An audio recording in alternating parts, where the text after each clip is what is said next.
Hello everyone, I have been working on my game, the Vinci Fly, for some time now, but I haven't made a devlog about it on YouTube, so I will summarize the works I have done. The Vinci Fly is an endless action platformer game written in Python and Pygame. The main objective here is to survive.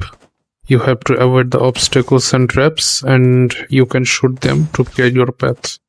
The obstacles are doors and walls, and the traps are rotating blades and arrows. There is also parallax background of moon, stars, and two types of tall architectures. The score represents how many seconds you survived for each run. And yeah, that's the summary of the works I have done. If you have any suggestion, feel free to share.